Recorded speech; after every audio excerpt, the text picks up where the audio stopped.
Les mégalithes, que ce soit des dolmens ou des menhirs, des cromlechs, des alignements, sont pour moi, et c'est une évidence, il suffit d'aller étudier les lieux, sont pour moi des lieux sacrés, des lieux de guérison, des lieux de soins. Alors parfois, il y a des... Quand on en parle aux gens qui s'intéressent aux mégalithes, ils ont tendance à nous prendre un petit peu de haut, nous les huluberlus qui ressentons les énergies, en nous sortant le fameux « il n'y a rien de scientifique à ça ». Il n'y a rien de scientifique aux perceptions extrasensorielles parce que c'est des choses qu'on ne sait pas encore prouver scientifiquement. Et là où le scientifique ne voit rien, il décrète que rien n'existe. Ça a été comme ça depuis toujours en fait. C'est la logique du scientifique. C'est-à-dire, je ne vois pas, donc ça n'existe pas. C'est très humain, c'est très égoïque, c'est d'une imbécilité remarquable. Je ne vois pas comment le dire autrement. Les perceptions extrasensorielles, qu'elles soient prouvables scientifiquement ou pas, sont des faits. Donc on ne va pas attendre que les scientifiques nous valident, sinon on peut attendre encore un bon moment, je pense. Et quand on est sur des lieux sacrés, bon, je dis lieux, moi je parle des mégalithes parce que c'est mon truc. On pourrait parler des églises et d'autres lieux comme ça, sauf que ces lieux-là ont été construits là où il y a eu... voilà, ils ont juste repris les coordonnées, en fait. L'église est arrivée avec ses gros panards en disant « bande d'hérétiques, cassez-vous, vous êtes le diable ». Mais ils étaient bien contents derrière de récupérer les connaissances des bâtisseurs de mégalithes. Donc, quand on arrive sur un mégalithe, déjà, on peut voir... oui, il faut une certaine sensibilité, effectivement. On peut entendre les énergies aussi, si on a cette perception-là. On va voir qu'on nous demande de nous arrêter bien avant le mégalithe. Moi, ça se passe comme ça à chaque fois. Que ce soit un dolmen, un menhir, peu importe ce que c'est. Je le sais parce que maintenant j'ai l'habitude. Donc je ralentis à environ... bon, ça peut être 100 mètres avant le mégalithe, ça peut être parfois plus, parfois moins. Dans tous les cas, des fois, on le sent des centaines de mètres avant. Et on y va, donc on y va, j'ai envie de dire avec le plus grand des respects. Donc voilà, donc il y a comme une sorte d'initiation qui se met en route, c'est-à-dire qu'on est guidé, où on nous dit carrément, arrête-toi là, tu attends. C'est toujours comme ça que ça se passe, tu attends. Donc c'est même pas le gardien du lieu au départ, c'est les gardiens avant le lieu qui vous font arrêter. Il y a une analyse qui est faite sur les corps, sur la conscience. Et puis à ce moment-là, quand c'est OK pour eux, ils vous disent que c'est bon, tu peux y aller, tu peux continuer à avancer. En réalité, si on prend le temps de faire les choses comme il faut, donc en suivant les indications des présences sur le lieu et puis du gardien des lieux, on peut mettre 1 heure avant d'accéder voilà, au centre du mégalithe. J'ai envie de dire, on est rentré correctement. Et de comprendre l'enseignement après. Donc il y a toujours un enseignement de toute façon. Peu importe ce qui se passe sur un lieu mégalithique, il faut avoir la vision, il faut en tout cas chercher un peu qu'est-ce qui nous a été enseigné, mais il y a une initiation, il y a un enseignement tout le temps. Au-delà des soins énergétiques qu'on peut recevoir. Il y a des gens qui vont rien recevoir, parce que les présences qui sont sur ce lieu-là, comme le gardien des lieux et toutes les autres, voient beaucoup de choses.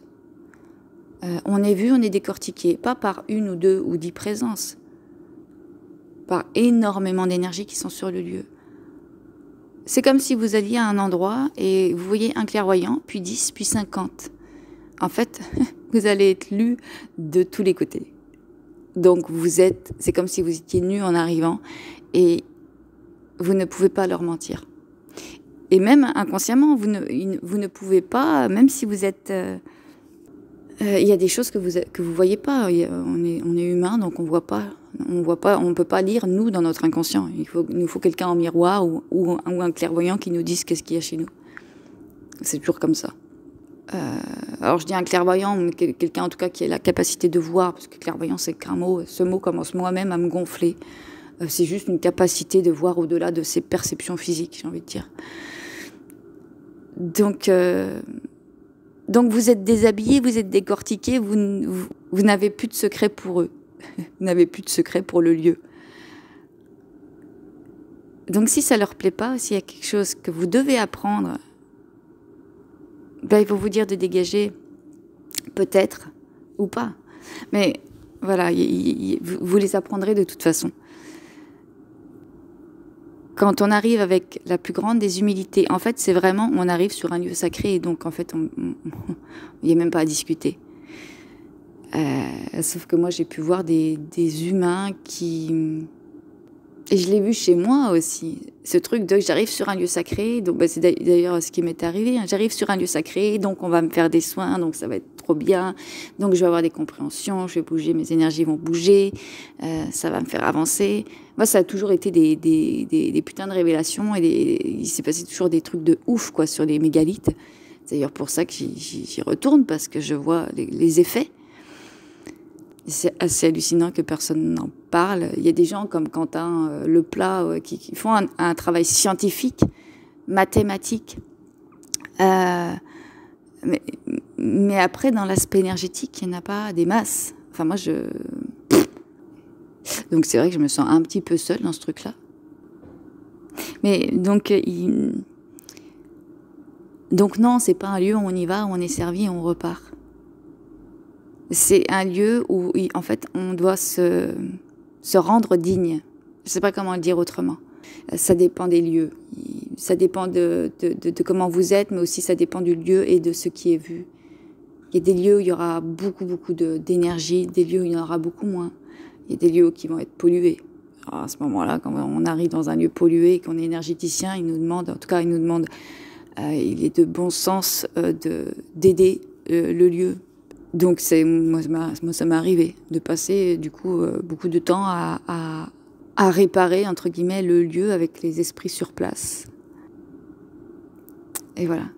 Et il y a toujours, alors ça c'est vraiment important de se le rappeler.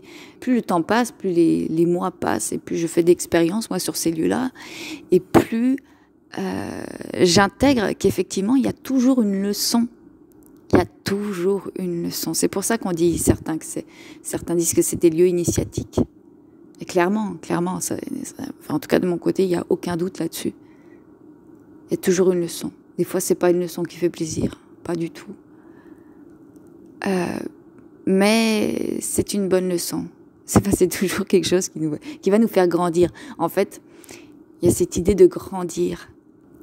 Pour certaines énergies qui nous regardent, on n'est pas très très avancé. Il y a plein d'êtres et même des esprits de la nature qui vont nous trouver pas très fut-fut, en tout cas pas très intelligents parce que ils nous voient vivre. Et puis c'est vrai que quand on est dedans, on se rend pas forcément compte, mais quand on regarde d'un point de vue extérieur, quand on écoute la vie de certains êtres, on peut que leur dire ouais effectivement c'est vrai. Quand ils nous disent en fait vous faites n'importe quoi avec l'eau. Enfin, vous avez même pas des récupérateurs. Personne n'a chacun un récupérateur chez soi pour l'eau. Vous utilisez pas les énergies solaires. Enfin, très peu, c'est minime, c'est que dalle. Vous détruisez vos sols. Là où après vous allez semer des choses que vous allez manger. En fait, vous vous auto-intoxiquez. Enfin, vous êtes des débiles en fait.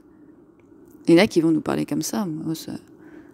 Et puis effectivement, on peut pas leur dire non, mais oui, c'est vrai. L'humain, on a à changer, on le sait. Effectivement, quand on regarde d'un point de vue non humain, comment vit l'humain, tu m'étonnes qui nous scanne de haut en bas, de bas en haut, avant de rentrer dans des lieux sacrés, c'est normal en fait. C'est normal. Il y a quelques mois, je suis allée voir un grand dolmen, vraiment un immense dolmen sur un lieu, mais c'était juste hallucinant. C'est-à-dire que je crois que c'est un des dolmens où on m'a fait arrêter le plus avant. C'est-à-dire que J'étais encore sur le parking du dolmen, vous voyez, il y avait un peu de marche, que déjà on me faisait arrêter. On m'a dit, tu restes là. Et j'ai avancé, mais vraiment tout doucement. On me faisait avancer mètre par mètre sur des points précis, sur comme ça, tu vas 3 mètres à droite, hop, c'est des points précis, c'est des points énergétiques, c'est comme ça. Et j'ai jamais pu aller au dolmen, c'est-à-dire qu'on m'a dit, ça m'est arrivé à d'autres endroits aussi, mais celui-là, j'étais particulièrement dégoûtée, vu voilà, c'était vraiment un lieu très, très chargé en énergie. Et il m'a dit, en tout cas les présences qu'il y avait sur le lieu m'ont dit, tu fais demi-tour, on te veut pas. C'est pas contre toi, mais c'est que ce que tu portes n'est pas convenable ici. Je me casse. Et en fait, j'avais réussi à négocier quand même. J'avais dit, je me branche à que dalle, à rien du tout. Je me débranche de toute énergie ici et juste je visite. Je fais la touriste en fait, comme la plupart des gens. Je regarde, juste je regarde. Ça a été difficile, hein, je ne me raconte pas.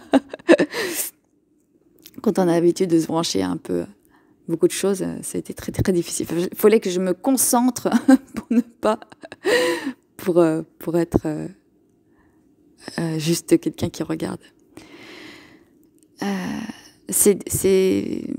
C'est après que j'ai compris en fait, parce que moi j'étais pas bien, ça m'a rendu pas bien. Quand je suis retournée sur le parking, j'avais le cœur qui tournait mal, j'étais pas bien. Je me suis dit, qu'est-ce qu'ils ont vu, qu'est-ce qui est si horrible chez moi qu'on m'interdit l'accès à un dolmen. C'était jamais arrivé. Ça m'a fait du mal, je me suis sentie rejetée. C'était pire que si c'était des humains qui m'avaient rejetée. C'était des dolmens. C'était comme, moi je considère ces lieux comme des lieux où je suis toujours accueillie. C'est vraiment ça. C'est un lieu où je sais que je vais me sentir accueillie. Même s'il ne se passe rien, si ça arrive qu'il y a des lieux où il ne se passe rien énergétiquement, il y aura toujours un être du dolmen qui va me dire, qui va être chouette, qui va être accueillant, qui va être sympa, il y aura toujours quelqu'un avec qui discuter, échanger, et c'est génial. Et donc, c'est après que j'ai compris qu'en fait, moi, j'étais arrivée... En fait, j'ai travaillé beaucoup le respect de mon intégrité. C'est quelque chose qu'on doit travailler régulièrement, de toute façon, en tant que thérapeute. Et là, c'était un moment où je travaillais ça assez fortement. Et je ne supportais pas non plus de voir des gens qui ne respectaient pas leur intégrité. Et j'étais arrivée sur ce lieu en disant, bon, c'est un truc que je n'avais jamais fait avant, hein. Pourtant. Et j'avais dit aux présences du dolmen, et toutes celles qu'il y a autour, hein, je veux respecter mon intégrité et je veux que vous respectiez votre intégrité. Donc s'il y a quelque chose, si vous faites quelque chose qui vous fait perdre de l'énergie un tant soit peu, qui vous fait mal un tant soit peu, ne faites rien. Alors il y a eu des choses de faites au début. Et puis à un moment donné, en fait, ça s'est arrêté. Parce que ce que je leur envoyais, c'est « protégez-vous de moi ». C'était tout con, on me l'a expliqué après. Hein. C'est « protégez-vous de moi, je suis un potentiel danger pour vous ». C'est ce que j'envoyais énergétiquement. Donc vous envoyez ça énergétiquement à un lieu sacré, protège-toi de moi, je suis un potentiel danger pour toi. Ah bah c'est sûr qu'il ferme les portes et qu'il dit casse-toi, quoi. Ah bah c'est ce qui s'est passé. Donc vous voyez, il y a toujours un enseignement. Là, l'enseignement, c'est bien de respecter son intégrité et de vouloir que l'autre respecte la sienne, mais arrête de croire que tu peux être un potentiel problème pour l'autre. Et ça, je l'ai bossé après de ouf, quoi. En fait, eux, ils ont ouvert juste la piste pour aller bosser ça. C'est un peu cafouillon, là, mon audio. Je suis un peu partie dans tous les sens. Mais j'aimerais vraiment beaucoup continuer à explorer les dolmens. On a beaucoup de chance. Toute la région nord de Toulouse, on en a énormément, quoi. Je crois que quand on développe des ressentis, quand on développe des perceptions extrasensorielles, que ce soit le clair ressenti, la clairaudience, la clairvoyance, on ne va plus sur un lieu mégalithe de la même façon qu'avant. C'est pas possible, en fait. Donc, c'est pour ça que je dis souvent, autant y aller directement, sans armes, sans armure. De toute façon, il y a un moment donné où on se rend compte que c'est débile Mais c'est inconscient, on a des armes, des armures inconscientes. Mais rien que de poser l'intention. Je vais en ce lieu, non armé, pas d'armure. Parce que ce lieu n'est pas là pour m'attaquer, parce que je ne suis pas là pour attaquer ce lieu, parce que je n'ai rien à cacher. Un lieu comme ça, je ne peux pas le faire dans tous les cas. Pas d'armes, pas d'armure et on y va. Et on est en mode, j'ai tout à apprendre de vous. Moi, si on n'y va pas avec ce truc d'humilité, on n'apprend que dalle. On a vu des pierres, comme 99% des gens, et on repart et on se dit, ouais, bon, ouais, c'était des pierres, quoi. Bah, c'était passé à côté du trésor, en fait. Et à chaque fois qu'on retourne, si on retourne sur un même lieu, on ne le voit pas de la même façon. Parce qu'on a évolué, parce qu'on a avancé, parce que nos perceptions vont peut-être pas se brancher aux mêmes choses. Il y a des centaines de dimensions différentes, en fait, sur un même lieu. Et un lieu sacré renferme beaucoup de secrets. Et je crois que l'humain ne découvrira jamais tout, de toute façon. Hein. Donc moi, les conseils que je peux donner aux gens qui veulent bénéficier des soins et de ce qu'il y a de bon pour eux dans ces lieux-là, c'est de développer leur ressenti. C'est lâcher toute arme, toute armure, on y va doucement. Et puis on s'arrête là où on doit s'arrêter. Alors après, des fois c'est rigolo, il y aura peut-être des êtres qui vont faire des blagues, moi ça m'est arrivé aussi. Des gnomes, ça peut être d'autres êtres, hein, mais qui me disaient n'importe quoi. Et moi j'y faisais parce que je me disais, bah, on me dit ça, donc je le fais, quoi. Ça m'a fait rigoler sur un cromlech, ils m'ont fait ça et... Ouais, ça, après, c'est des expériences. Mais du coup, on apprend après à faire plus ou moins confiance à certains êtres. On sait après qui aime bien faire des blagues aux humains et qui en fait moins, ou qui n'en fait jamais, et qui ça énerve. Et c'était pas du tout prévu dans mon voyage. Je m'arrête donc du coup sur le parking, tout ça, puis je commence à explorer le lieu. Finalement, je suis restée tout l'après-midi. Et donc, le gardien des lieux me dit, voilà, machin, il faut que... Donc, je suis obligée de m'éloigner, de refaire exactement le parcours initiatique. Enfin, je continuais, bref, je suis le plan. Et il y a un moment donné où il y a j'entends, là, il faut que tu tournes sur toi-même 3 fois. Et puis, je me dis... Puis, il y avait des gens, hein, j'étais pas toute seule sur le lieu. Et du coup, je me dis, bon, allez, fuck, de toute façon, je connais personne, je tourne 3 fois sur moi-même. Puis je me dis, c'est chelou quand même, c'est la première fois qu'on me fait faire un truc comme ça, quoi. Et puis, au bout de la 2e fois où c'était un gnome, en fait, j'avais pas reconnu que c'était un gnome. Il y avait beaucoup de présence sur le lieu, donc il me redit la même chose. Tu tentes 3 fois dans un sens, 3 fois dans l'autre. Puis là, je me dis, attends, t'es en train de me raconter des grosses conneries, en fait. Et puis là, j'ai entendu rigoler... Voilà, plusieurs gnomes. Donc j'ai fait, c'est bon. Donc ça peut arriver aussi qu'on nous dise des cracks comme ça pour rigoler. Mais là, on était assez éloigné du centre du cromlech. Donc il y avait la possibilité. Plus on avance, plus ce genre d'êtres là qui vont faire des blagues, vont être cadrés par les présences du cromlech. On va leur dire, hein, ça suffit en fait, t'es sur un lieu sacré, donc tu te calmes. Parce qu'après, c'était très différent une fois plus au centre, c'était vraiment en périphérie éloignée. Donc voilà, mais c'est des choses passionnantes hein, qu'on peut vivre. Alors c'est sûr que si on ne voit pas, on ne sait pas, on n'a pas les perceptions, bah, on est comme, voilà, on voit que dalle. Beaucoup de blabla pour pas grand-chose. Si vous êtes... intéressée par les sorties mégalithes. Alors moi, j'en fais souvent seule, parce que j'ai besoin de découvrir les lieux, j'ai besoin de redécouvrir des lieux, puis j'ai besoin de faire mon travail d'initiation, entre guillemets, seule. Et après, il y a des lieux où ça va me dire tu peux venir avec des gens. S'il y en a que ça intéresse, vous aurez qu'à m'envoyer votre mail. Après, moi, je vous mets dans la liste... des gens spécial mégalithes pour pas que vous receviez autre chose et voilà, je vous tiens au courant du coup des sorties mégalithes. Ces lieux-là demandent à être découverts parce qu'ils sont en lien direct avec des choses qui ont été voilées au fil des millénaires, dont on a beaucoup redécouvert, hein, mais pas assez. En tout cas, c'est ce qu'on me dit. C'est ce qui est envoyé là. Je m'arrête là, mais je referai des audios. Je pense même en étant sur des lieux, mais il faut que ça soit accordé. Et je vous embrasse. Je vous dis à bientôt.